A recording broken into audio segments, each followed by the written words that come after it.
Welcome back to the deep dive. Today, well, we're putting the visor down, getting right into it.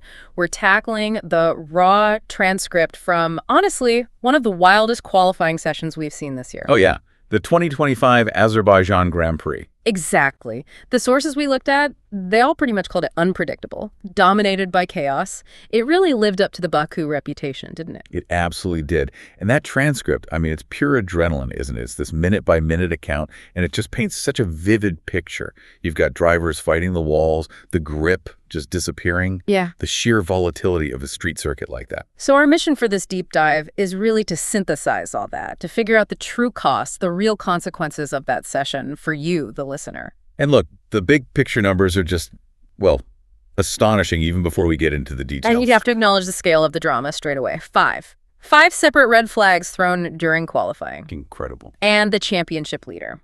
Taken out completely, crashed out. Unbelievable turn of events for the title fight. Plus, we saw this incredibly dramatic pole position battle. Decided, I mean, literally in the final seconds, under pouring rain. It really had everything. Instant volatility from the word go. Okay, let's try and unpack this properly. Let's do it. Starting with Q1, that initial onslaught, the chaos, like you said, it was immediate. The first two red flags came out so quickly. Yeah, almost before anyone had a proper time on the board, really. Which just shows how cold and unforgiving that track was right from the start. Well, that's Baku, isn't it? It demands such absolute precision. And yeah, that very first incident involved Alex Albon. Just tag the wall, session over, bang. Just like that. And then soon after, we stopped again. NICO Hulkenberg this time. That's right. He went off at turn 4. Yeah. Now, what's interesting there is turn 4, it's relatively low speed, hitting the Tech Pro barrier there, even a soft one. It kind of suggests maybe a fundamental issue getting the tire switched on, or perhaps a big setup flaw right out of the gate. And with the session constantly stopping and starting like that, you could just feel this intense pressure cooker building, couldn't you? Especially for the drivers always hovering near elimination. Oh, absolutely. Stroll, Hulkenberg, the two Salas, yeah, they were constantly bouncing in and out of that P16 danger zone. It's pure psychological warfare at that point. And this is where you see that mental strength tested, right? Under immense career pressure. Isaac Hajar comes to mind. Yes, good example. Our notes highlighted he was facing back-to-back Q1 eliminations. I mean, that's a disaster for any driver's confidence, let alone their prospects. Yeah. But how did he respond? He executed, and the notes called it a crucial lap under pressure. It wasn't just fast. It was like near perfect execution right when it mattered. Vaulted himself all the way up to P5. Wow, P5 from the brink. Exactly. And that kind of leap, it requires taking calculated risks that maybe others weren't willing to, especially after seeing the track bite Albon and Hulkenberg already. It's that ultimate desperation turning into delivery. But Q1 wasn't done with the drama, was it? There was still one more surprise waiting. Red flag number 3. This time it was Franco Colapinto in the Alpine. The transcript says he lost the car and hit the wall hard. Yeah, a significant impact. And the timing couldn't have been worse for Alpine. Exactly. It happened at the exact moment his teammate was deep into his own crucial flying lap, just compounds the misery, the repair bill, everything for the team. Brutal. So, okay, that finished the opening segment. Just for the record, the final drivers knocked out in Q1 were Colapinto, Hulkenberg, Ocon, Gasly, and Albon. 3 red flags down already, and we're only moving into Q2. Incredible. So moving into Q2, those mid-session struggles. The walls, well, they continued to claim victims, though maybe sometimes a bit more subtly. Yeah, like the Oliver Behrman incident. Right, striking the wall into turn 2. The commentary called it a nothingy crash, which, sounds minor.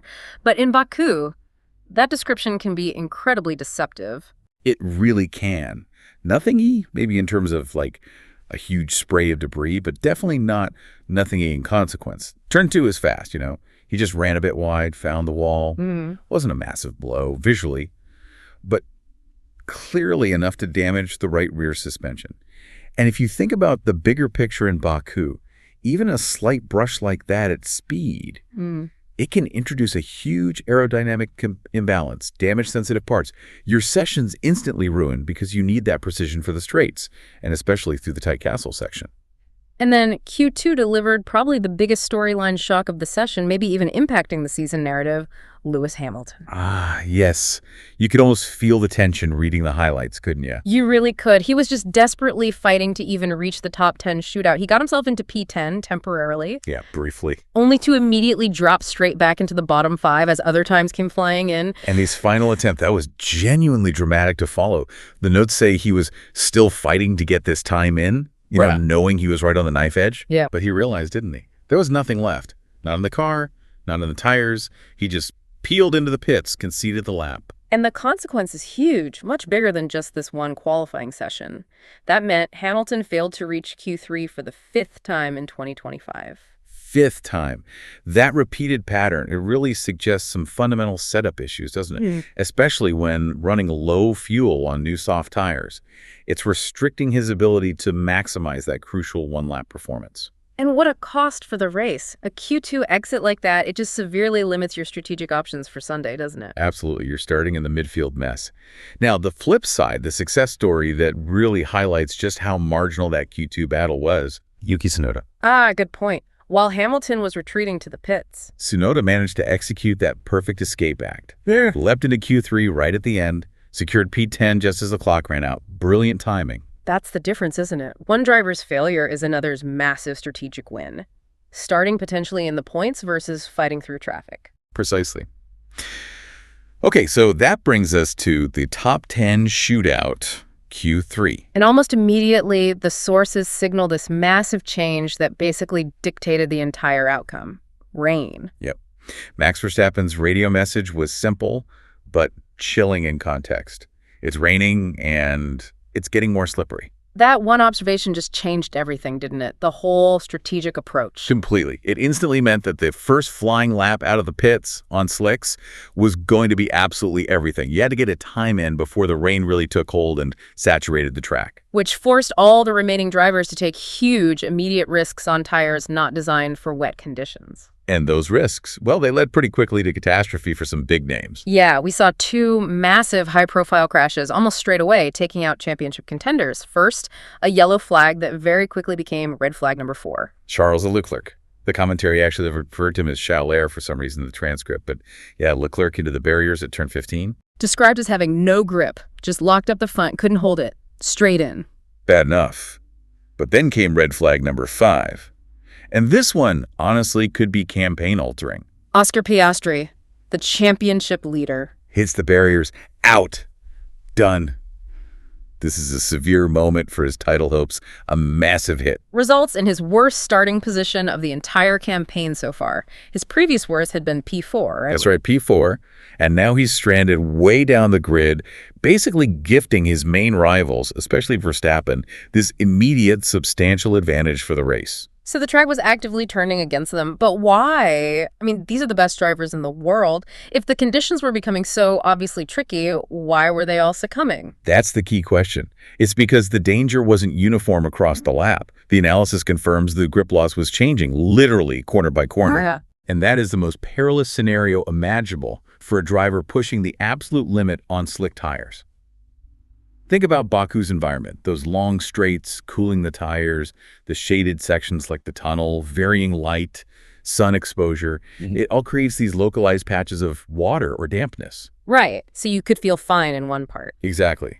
You might have perfect grip in one sector, feel confident, push on, and then hit an unseen damp patch in the next braking zone or corner entry, and bang, the car just instantly snaps away from you. Piastri and Leclerc, they were victims of that extreme, localized transition from grip to no grip. Okay, that makes sense. So championship leader out, 2 more red flags. The remaining drivers had one final desperate run as the clock ticked down after the restart. Which brings us to the final masterpiece of the session, really, and we absolutely have to talk about Lando Norris. His run was something else. What Norris delivered there was just pure, calculated aggression. Despite all the chaos he just witnessed his rivals crashing out, he went for it. Set a scorching pace, according to the notes, car squirming all over the road. The source mentioned his commitment was full commitment, no holding back. And he proved it, didn't he? By actually scraping the barrier in the narrow cancel section. He did, and the commentary made a really crucial distinction there. He got away with it because it was a Tech Pro barrier, not solid concrete. Why is that specific detail so important? Oh, it's absolutely vital. It's literally the difference between a ruined session, maybe even chassis damage, and a near-pole lap. Tech Pro barriers, they're designed with layers of plastic cushioning, right? They absorb and distribute that kinetic energy much more gradually. Yep. If Norris had hit concrete at that same angle, same speed, the suspension damage would likely have been instantaneous, terminal, session over. Because it was Tech Pro, the impact probably scraped the tire, maybe the wheel rim, but crucially, it allowed him to maintain control, maintain momentum. He pushed the absolute technical limits of the track and its safety systems. And it worked. Initially put in P2. B2, yeah. But still, half a second down on the provisional pole time set by Carlos Sainz for Williams. Amazing stuff from Williams. Sainz was ahead by 9/10 at one point, and this brings up a key strategic point we need to touch on. Sainz was on the soft tire, Norris was on the medium. Right. And that tire differential, in that specific moment, with the rain coming down, it's everything. Sainz and Williams, they recognized the extreme volatility, the short window, and correctly gambled that the soft tire, which heats up fastest, gives maximum initial peak grip, was the only way to guarantee setting a competitive time before the rain got worse. Whereas Norris went for the medium. Gaining maybe a bit more durability if the track stayed dry longer, but compromising that immediate out-of-the-box speed. Honestly, the Williams team made a genius strategic call for those specific conditions. It fueled that real hope, didn't it? That they might actually end that long, long wait for a pole position. Oh, the tension must have been immense on their pit wall. But dreams, well, they're often fragile in Formula One, aren't they? Especially when Max Verstappen is still out on track. Yeah, exactly. He was described as the only man who can beat Sainz now. The pressure was just absolute, especially knowing how many other high-profile drivers had already failed in those treacherous conditions just minutes before. He had to deliver under immense pressure on a track getting worse by the second, and well, he did. He found the grip somewhere, he threaded the needle where others had crashed, and he secured his 46th career pole position by 0.4 of a second in the end. Just a masterful display of controlled risk management on a track that was actively trying to ruin his chances. Clinical. And with that final stunning lap, Verstappen broke the Williams' hearts, as the commentary put it. Ended their dream moment, but proved, yet again, why he's the reigning world champion. So the final top three, after all that drama, Lawson did brilliantly to get P3. Yeah, great job by him. Carlos Sainz had to settle for that P2 in the Williams. Still a fantastic result for them. Oh, absolutely. And Max Verstappen taking P1. Pole position number 46. So let's try and sum this up. What does this all mean? I think the 2025 Azerbaijan Grand Prix qualifying was just a study in pure volatility, wasn't it? It demanded drivers perform right on the edge under conditions that were literally changing corner by corner. Yeah, and it showed us again that raw speed isn't always enough in F1. Strategic thinking, risk assessment, even technical understanding, like knowing the difference between hitting Tech Pro versus concrete, that's what wins poles in chaos like that. It was that critical test, wasn't it? Driver commitment versus rapidly deteriorating track conditions. And commitment often won the day. Look at Verstappen, look at Norris. But sometimes, as we saw, it resulted in catastrophic cost. Look at the championship leader, Oscar Piastri. He made that commitment, pushed that limit, and paid a massive price. It was just a high-stakes gamble from the very start of Q1 right to the final lap of Q3. We've reached the end of this deep dive, then. Incredible session to dissect. Here's a final provocative thought for you, the listener, to maybe chew on. With 5 red flags disrupting everything, the championship leader starting way down the grid, multiple teams facing big repair jobs, how will those calculated risks taken in qualifying, especially those critical soft versus medium tire choices made under pressure, actually play out during a long, potentially multi-stop race on Sunday? Yeah, and will the surviving cars even make it to the checkered flag, given how many found the barriers already? It sets up a fascinating race, doesn't it? It really does. We'll certainly be watching. Until next time.